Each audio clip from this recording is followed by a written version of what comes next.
que les votes qui ont eu lieu en France, tout a été annulé. Alors que c'est les votes de Paris qui ont été annulés. Les votes de province ont été validés. Il faut arrêter de mentir aux gens. Arrête de mentir. On continue. Deuxième question de la présentatrice Christelle Meleg. Elle dit, qu'est-ce qui vous a poussé à agir par la force afin de déchirer les résultats? Le menteur de Damana Adia Picas, le démagogue, le manipulateur répond, Bamba Yakuba, porte-parole de la CEI, a refusé de consolider les résultats qu'il avait voulu proclamer. Non, mais c'est pas possible. Il dit, écoutez bien la réponse de Damana Adia Picas, le menteur. Il dit, Bamba Yakuba, porte-parole de la CEI, a refusé de consolider les résultats qu'il a voulu proclamer. Monsieur Damana Adia Picas. Ah, mais franchement, en fait, le PPACI, je vais vous dire quelque chose, pense que nous sommes restés bloqués dans la tête depuis 2010 quand ils ont quitté le pouvoir. C'est pourquoi quand je les écoute, vraiment je tombe des nuits. Il dit que Bamba Yakuba voulait proclamer des résultats non consolidés. Voilà ce qui lui a poussé à agir pour déchirer les résultats. Mes chers publics TikTok, Facebook, écoutez, c'est très bon, c'est très important. Et on va venir le déconstruire, ce menteur-là. On va venir le déconstruire rapidement. On écoute. S'il y a la possibilité, mais je vais enlever ma caméra, vous allez voir Bamba Yakuba. On écoute Damana Adia Picas d'abord. Voilà. Nous avons travaillé au niveau de la commission centrale jusqu'à ce qu'on arrive à une situation de blocage. Voilà. Et malheureusement, on était en train de chercher les voies et moyens de faire avancer le processus quand, contre toute attente, à l'issue de tous les membres de la commission centrale, nous apprenons que M. Bamba Yakuba s'apprête à proclamer des résultats. Très bien. Je le dis, et nous sommes partis, ce que vous avez vu sur le plateau, la vidéo. Ouais, sur la vidéo, le M. Topa Vei, celui qui parle, voilà, il est membre de la commission centrale. Et moi-même, nous avons été mandatés pour la circonstance par l'ensemble de la commission centrale à l'effet d'aller demander à M. Bamba Yakuba de venir rejoindre les camarades à la commission centrale pour que nous puissions vérifier, voilà, le travail qu'il a fait et qu'il s'apprêtait à proclamer. Malheureusement, il n'a pas voulu entendre raison. Et vous êtes venu directement, selon ce que vous dites, proclamer. Voilà. Et quand on est venu l'interpeller, parce qu'au départ, on lui a dit que ces résultats n'étaient pas consolidés. Voilà. En voyant ses collègues, il aurait pu se rendre compte qu'il y a un problème. Et puis quand même, savoir que ce sont ses collègues qui sont là. Et qu'il était bien qu'on aille pour une vérification, c'est tout ce qu'on lui demandait. Malheureusement, il n'a pas voulu nous suivre. Je ne sais pas ce qui est passé dans sa tête, mais il voulait absolument proclamer des résultats dont l'ensemble des commissaires ignoraient les tenants et les aboutissants. Très bien. Voilà. Très bien. Et comme on était habitué à ces passages en force, il fallait qu'on puisse mettre un terme à cette pratique-là. Alors, merci beaucoup. Vous avez entendu, non? Je vais tourner ma caméra et vous allez voir YouTube, TikTok, vous allez voir le gros mensonge de M. Damana Adia Picas. Salut à toi, Marie Adou, depuis ta position. Vous voyez Picas? Franchement, je ne peux pas avoir du respect pour ce monsieur. C'est parce qu'il s'est fait tâche. Sinon, il allait trop crier le soir là. Mais je vais essayer de rester dans le sujet. Picas dit pourquoi ils ont empêché Bamba Yakuba de proclamer les résultats. Et pour lui, c'était les résultats non consolidés que M. Bamba Yakuba venait proclamer. Voilà pourquoi lui, il s'est levé pour déchirer. Mais vous pouvez attendre qu'il proclame ses résultats et faire des réclamations. Ok? Alors, c'est faux et c'est un mensonge de M. Damana Adia Picas. M. Bamba Yakuba nous a informés avec preuve à l'appui. Écoutez très bien, c'est très important. Parce que quand il vient s'asseoir devant nous, qui a gagné les élections, qui a provoqué la crise, c'est vraiment important. Écoutez très bien. M. Damana Adia Picas, ce que vous avez dit, c'est faux, c'est un mensonge. M. Bamba Yakuba nous a informés avec des preuves que chaque région est représentée par un superviseur de la CEI. Il dit bien, chaque région est représentée par un superviseur de la CEI qui ont transporté tous les résultats au siège de la CEI centrale à Abidjan pour la consolidation avant d'être proclamés. Chaque superviseur, eux tous, ils étaient d'accord et ils ont consolidé ces résultats avant d'être proclamés. Comment quelqu'un peut venir de façon unilatérale proclamer des résultats qui n'ont pas été consolidés? Mais c'est faux. Damana Dia Picasse, il ne travaille pas pour lui. Alors, on écoute. Avant la proclamation, avant d'être proclamé. Et c'est ce qui a été fait. Est-ce que ces résultats ont été consolidés? C'est ça, eux, ils sont venus proclamer. Donc, il ne faut pas mentir aux gens d'Amana Picasse. Tu es un menteur. Vous êtes un menteur. Parce que M. Bamba Yakuba nous a montré tous les procès verbaux. Il nous a tout montré. Tous les procès verbaux ont été montrés avec toutes vos signatures. Et vous allez voir la signature de ces imbéciles-là. Il nous a montré tous les procès verbaux avec leurs signatures.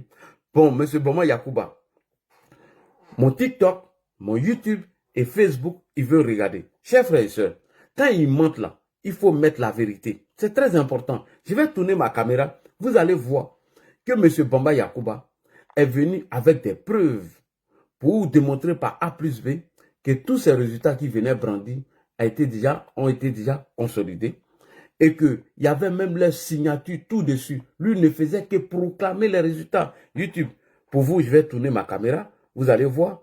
TikTok, je vais tourner ma caméra. Vous allez voir. M. Bamba Yakuba. Voilà. OK. Je tourne ma caméra. J'enlève ça. C'est très important. Voilà. Parce que j'ai donné une bonne information. C'est très important. Comme ça, le jour où vous les attrapez sur un plateau là-bas, là, en train de vous mentir, vous n'allez pas vous laisser berner. Alors, vous êtes prêts? On va écouter maintenant Bamba Yakuba, qui va nous présenter ces résultats dont il venait proclamer, qui, bien évidemment, il y avait la signature de tous les superviseurs. Tout le monde. Et chaque région est représentée par un superviseur. Point. Chaque région est représentée par un superviseur, oui. Le superviseur de la CEI transporte les résultats au niveau du siège central de la CEI à Abidjan. Oui, Abidjan.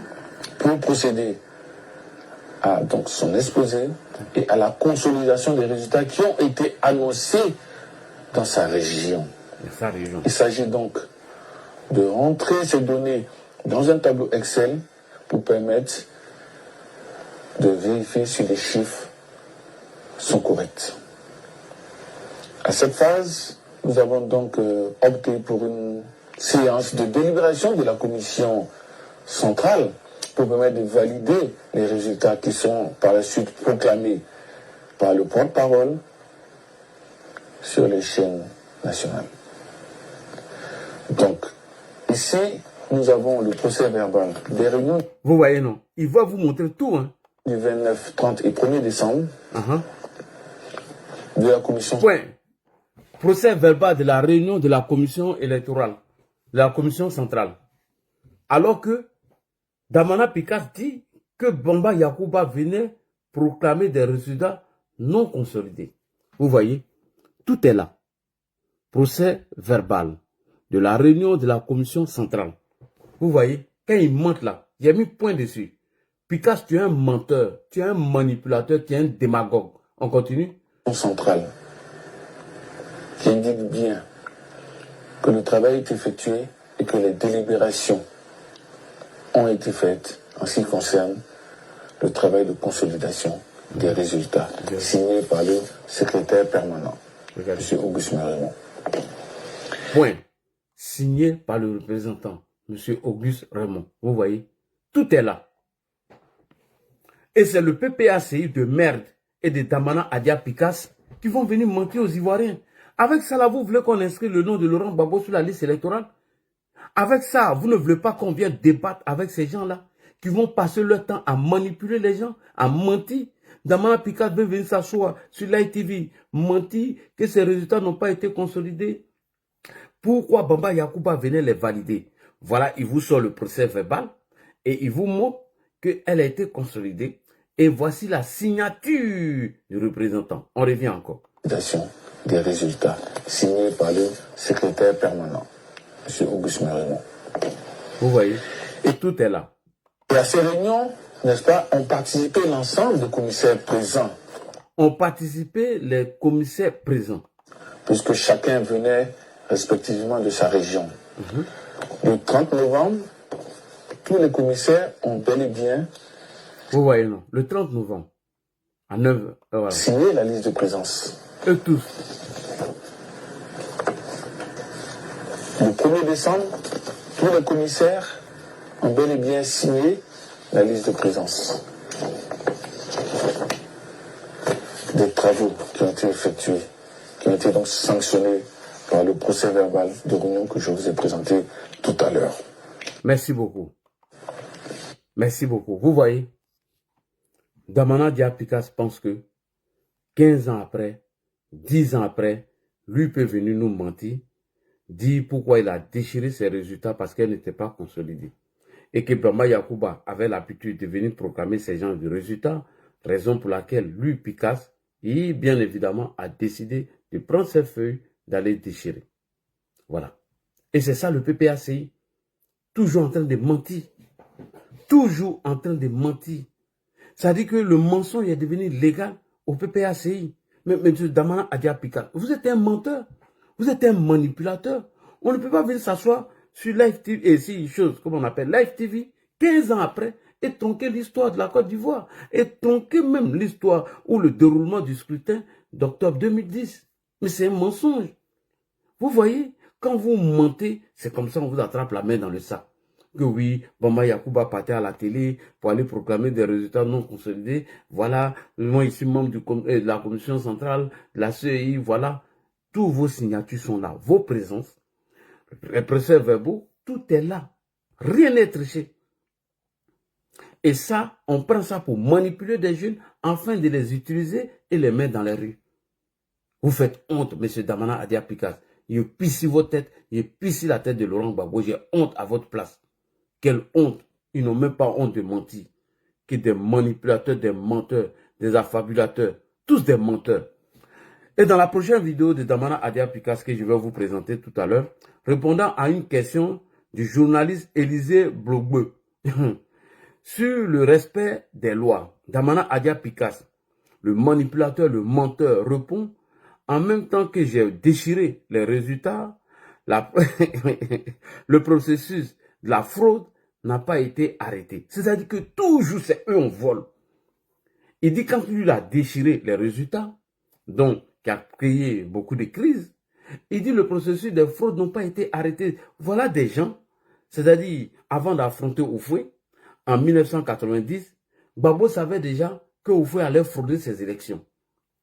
En 2000, il a fait pareil, que lui, il a entendu des gens dire que c'est l'entourage de Guy Robert qui veut frauder les élections. Qu'est-ce qu'on peut frauder maintenant? Lui, il interpelle Guy à se ressaisir. C'est-à-dire qu'il prépare la conscience de leurs militants afin de ne même pas accepter leur défaite. Comment voulez-vous qu'avec ces gens-là, on puisse organiser encore des élections? Comment voulez-vous qu'avec ces gens-là, on organise des élections? Des gens qui ne sont pas crédibles, des gens qui n'ont jamais reconnu leur défaite. Il dit, malgré que lui, il a déchiré ses résultats, que le processus de la fraude n'a pas été arrêté. Parce que quand le Conseil constitutionnel a proclamé, quand le Conseil constitutionnel a déclaré Gbagbo vainqueur, ça n'a pas été respecté.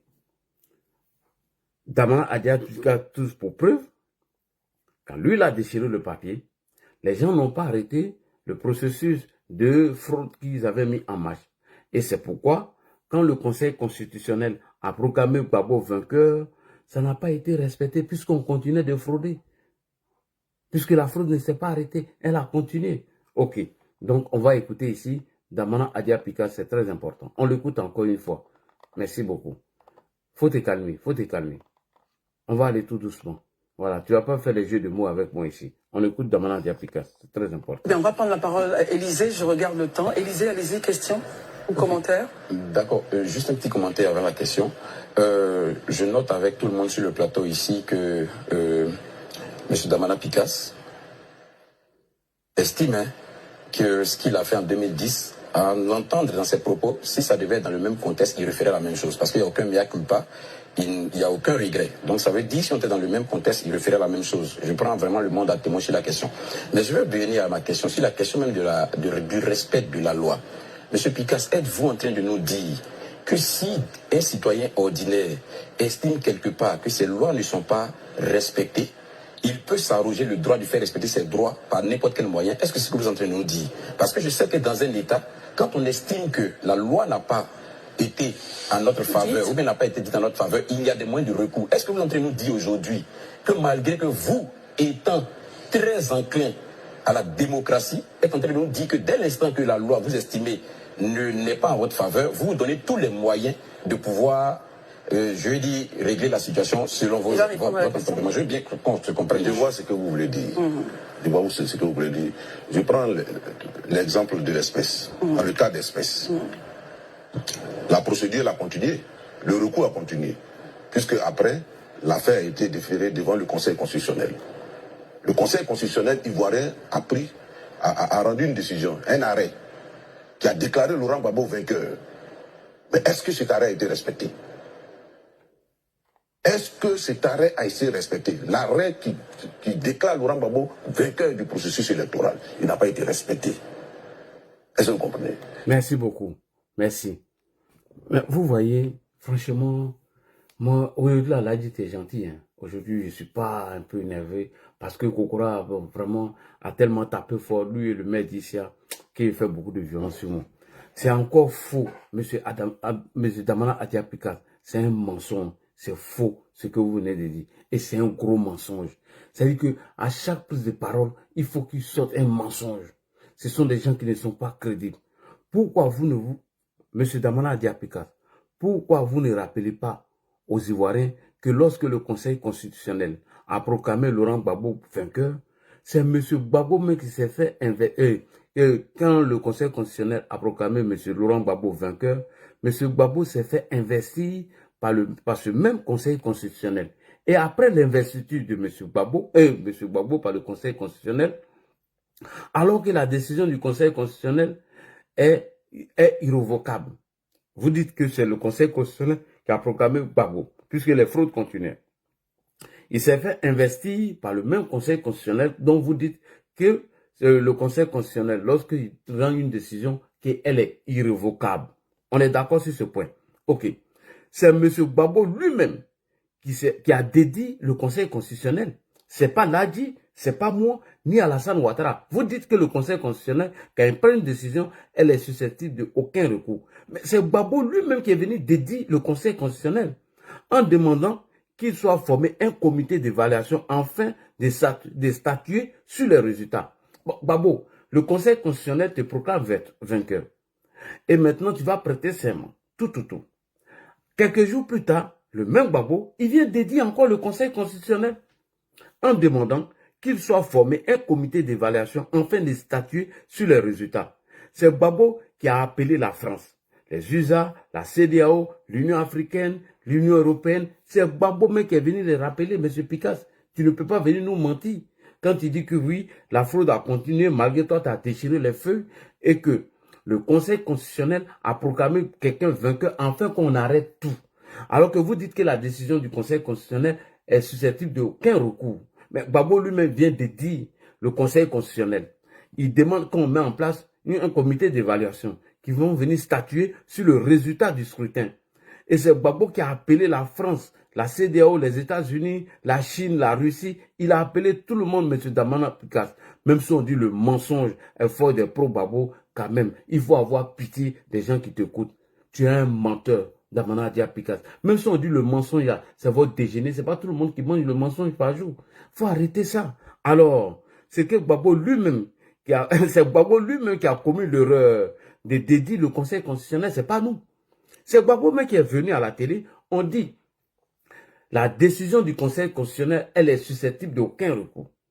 Tu as été proclamé vainqueur d'après vous par le Conseil constitutionnel. Et toi-même, tu viens de dire le Conseil constitutionnel en demandant qu'on forme un comité d'évaluation et qu'enfin, ces gens-là viennent statuer sur les résultats du scrutin. Mais du moment où tu dis ça, tu invites une autre personne et que vous-même, vous êtes prêt à respecter ça. Donc, c'est vous avez dédié le Conseil constitutionnel. Vous dites ça aux gens, il faut arrêter de mentir aux gens. On va écouter Gbagbo ici, il invite tout le monde et on met un comité d'experts en place qui donne leurs résultats et vous n'acceptez pas. Et vous vous moquez des gens. On écoute ici Gbagbo, c'est très important. Écoutez. Je ne veux plus que le sang soit versé. Oui. Je ne veux plus de guerre. Je ne veux pas que le sang d'un seul Ivoirien soit versé. Oui. Je ne veux pas d'une guerre en Côte d'Ivoire qui peut s'étendre aux pays voisins pour les affaiblir. Ok. Je suis donc prêt. Je suis donc prêt, écoutez, à accueillir un comité d'évaluation sur la crise post-électorale en Côte d'Ivoire. Ce comité, dirigé par un représentant de l'Union africaine et comprenant des représentants de la CEDEAO, de l'UEMOA, de la Ligue arabe, des Nations unies, des États-Unis, de l'Union européenne, de la Russie et de la Chine, aura pour mission d'analyser objectivement les faits et le processus électoral pour un règlement pacifique de la crise. Ce comité devra également comprendre des Ivoiriens de bonne volonté. Ok. Merci beaucoup. Damana Diapikas, vous dites que la décision du Conseil constitutionnel, elle est susceptible d'aucun recours. Gbagbo, qui s'est fait proclamer vainqueur par le Conseil constitutionnel, vient à la télé et lui-même vient dédier le Conseil constitutionnel en demandant de former un comité d'évaluation afin de statuer sur les résultats. C'est Gbagbo, c'est lui. Et dans son appel, il a invité la France, la Chine, la CEDEAO, la Russie et la Ligue arabe. Alors, je continue. Damana Diapikas, une semaine après, écoutez-moi, hein, une semaine après l'annonce à la télé, pour réclamer le comité d'évaluation par M. Gbagbo lui-même, Gbagbo a récidivé encore devant un journaliste. Lui-même, il invite toutes ces organisations à mettre un comité en place pour évaluer la situation. Il est revenu encore, il a récidivé, le même Gbagbo a récidivé encore devant un journaliste. Comment quelqu'un peut être investi par le Conseil constitutionnel et lui-même, il revient encore, il appelle encore un panel de chefs d'État pour dire qui a gagné les élections. En fait, le pro-Gbagbo, il nous prend pour des idiots, il nous prend pour des maboules, il nous prend pour des cons. Il finit de dédier lui-même le Conseil constitutionnel, il demande qu'on forme un comité d'évaluation, un comité de chefs d'État pour venir évaluer la situation. Il ne s'arrête pas là. Une semaine encore, il récidive encore devant un journaliste. Le même Gbagbo dit comment quelqu'un peut être investi lui-même par le Conseil constitutionnel et lui-même, il vient appeler encore un panel de chefs d'État pour dire qui a gagné les élections, Gbagbo. Il le dit lui-même. On va l'écouter. Et le journaliste même va insister. Hein? Le journaliste va insister. Tu as fait une erreur, nous on a saisi, Gbagbo. On s'en fout de Picasso. Écoutez bien, le journaliste, il est assis devant Gbagbo. Il lui pose la question. Non, mais il faut arrêter. Il faut arrêter un peu. Ils vont poser la question à M. Gbagbo. On t'a déjà investi. Gbagbo, on t'a déjà investi comme président de la République de Côte d'Ivoire. Pourquoi encore appeler un comité, la communauté internationale? Pourquoi? Pour venir faire quoi?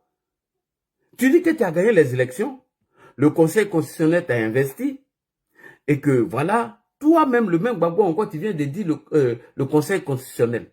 Attends, moi, ma question que je pose à M. Gbagbo, M. Gbagbo, on t'a déjà investi président de la République de Côte d'Ivoire. Pourquoi encore appeler la communauté internationale? Pourquoi? Pourquoi tu les appelles? Ou bien tu n'avais pas confiance à ta victoire? C'est ce que moi je constate. On va écouter encore le journaliste qui va poser la question à Gbagbo. Écoutez bien.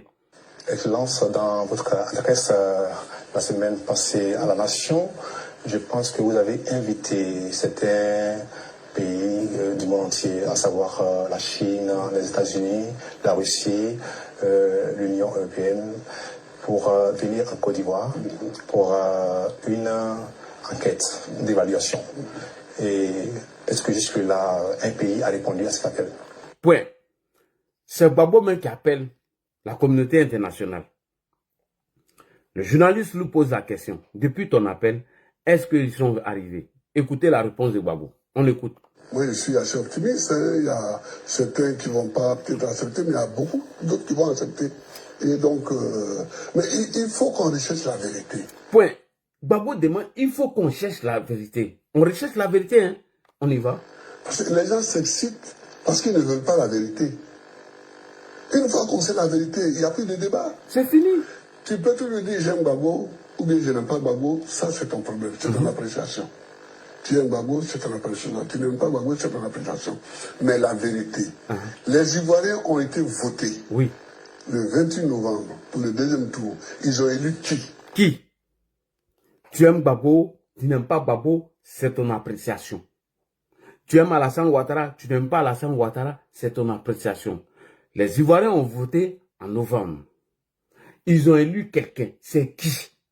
Voici les raisons qui amènent Gbagbo à appeler la communauté internationale, à demander à ce qu'on mette un comité d'évaluation en place pour statuer sur les résultats des élections.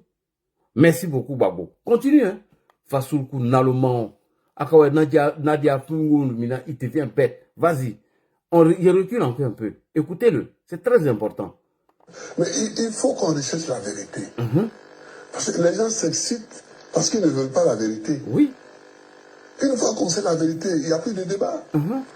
Tu peux toujours dire j'aime Gbagbo ou bien je n'aime pas Gbagbo, ça c'est ton problème, c'est ton appréciation. C'est ton appréciation. Tu aimes Gbagbo, c'est ton appréciation. Tu n'aimes pas Gbagbo, c'est ton appréciation.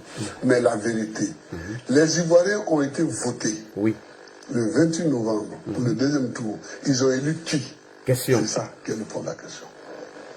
Les Ivoiriens ont été votés le 28 novembre. Ils ont élu qui? Qui? Et il faut que cette question soit tranchée. Attends, Gbagbo, moi je ne comprends pas. On t'a déjà investi président. Tu cherches quelle vérité encore pour savoir qui a gagné les élections? Moi je ne comprends pas. Tu dis que tu as gagné les élections et que la décision du Conseil constitutionnel, elle est susceptible d'aucun recours. Mais tu ne peux pas venir encore nous dire à la télé que les Ivoiriens ont voté, moi de laisser mon appréciation pour toi ou pas. Ça, on s'en fout de ça. Tu invites ce panel-là afin de savoir qui a gagné, qui les Ivoiriens ont voté. Mais toi, tu dis que tu as gagné, pourquoi tu as besoin de tout ça là? Moi, là, j'ai dit j'ai gagné une élection et que j'ai été investi par le Conseil constitutionnel dont leur décision est susceptible d'aucun recours. Est-ce que moi, là, j'ai venu encore à la télé ou appeler la communauté internationale ou demander à ce qu'on mette un comité ou un panel de chefs d'État afin de venir statuer sur les résultats? J'ai déjà gagné, c'est fini, je passe à autre chose. Mais quand on vient de dire le Conseil constitutionnel, on met son pouvoir en jeu. Donc là, M. Laurent Gbagbo remet le pouvoir en jeu. Voilà. C'est que tu avais des doutes que tu n'as pas gagné les élections. Parce que inviter la Chine, inviter la Russie, les États-Unis, la Ligue arabe, l'UMOA, l'Union africaine et l'Union européenne, M. Gbagbo, ce qui veut dire que vous n'avez pas gagné les élections. Et donc, on écoute et puis on termine. Les gens parlent, mais ils fuient cette question. Oh, c'est la seule question qu'il faut poser. Voilà. Les gens parlent, ils fuient une question, alors que c'est la question qu'il faut poser. Donc maintenant, Gbagbo, on va voir si toi-même, avec toutes tes sorties là, si toi-même t'as respecté, lorsque ces gens-là sont arrivés. Ok, on continue, les gars. Alors, lorsque le panel des chefs d'État s'est réuni, a bien analysé les résultats, ils ont conclu que c'était le président Alassane Ouattara qui avait gagné les élections présidentielles d'octobre 2010. Parce que Gbagbo est venu 2 fois. Hein. La première fois, il est venu, il a invité tout le monde afin de statuer sur les résultats. Deuxièmement, encore, il vient à la télé. Il dit que tu sois gore, extrémiste, ignorant et bête, dont ils ont envoyé tes cheveux au Bénin. Tu l'aimes ou tu n'aimes pas Gbagbo, ça c'est ton appréciation. Les Ivoiriens ont voté. Ils veulent savoir qui a gagné ces élections-là. Donc, quand on fait tous ces bruits, c'est inutile. Il n'a pas besoin de ça. Il veut savoir qui a gagné. Bon, Gbagbo, comme tu as posé cette question, et que lorsque le panel des chefs d'État s'est réuni et a bien analysé la situation, comme tu le dis, et ils ont dit que c'est Ouattara qui a gagné, mais tu as refusé. Quand ils ont dit que c'est le président Alassane Ouattara qui a gagné, Gbagbo a refusé. Donc, on va appeler maintenant le panel des chefs d'État. Venez statuer maintenant sur le résultat du scrutin. Puisque c'est Gbagbo même qui vous a invité, c'est pas Ladji, puisque Gbagbo même est venu mettre son pouvoir en jeu. Puisque Gbagbo même est venu dédier le Conseil constitutionnel dont on dit sa décision est susceptible d'aucun recours. Donc Gbagbo même est venu le pouvoir en jeu. On va aller dedans, c'est tout. Quand l'ancien président sud-africain Thabo Mbeki débarque à Abidjan le 5 janvier 2011 avec son manteau de médiateur, personne ni même le plus naïf des observateurs ne s'attendait à un dénouement immédiat et négocié de la crise née du seul refus de Laurent Gbagbo de reconnaître sa défaite.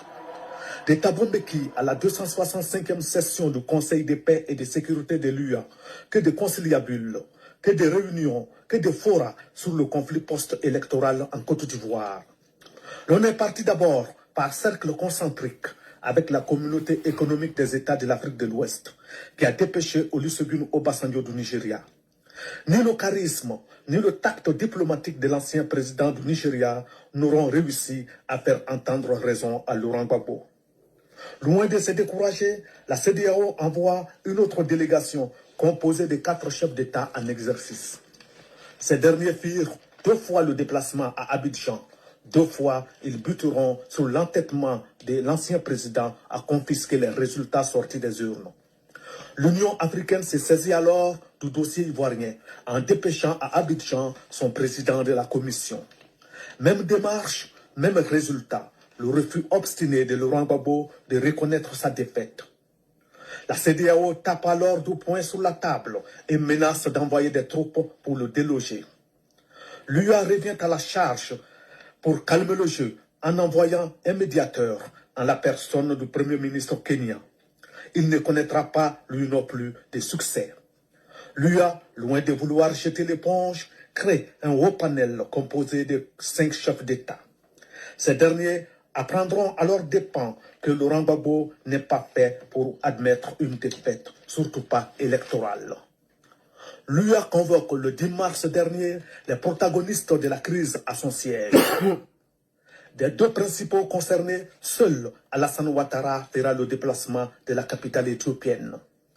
Dans ces délibérations, le Conseil de paix et de sécurité reconfirme la victoire du candidat du RHDP. Les délibérés du CPS se déclinent en 5 décisions majeures contraignantes pour les 2 parties. L'UA donne 2 semaines pour voir ces décisions appliquées, dont le transfert total du pouvoir de Laurent Gbagbo à Alassane Ouattara. Merci beaucoup.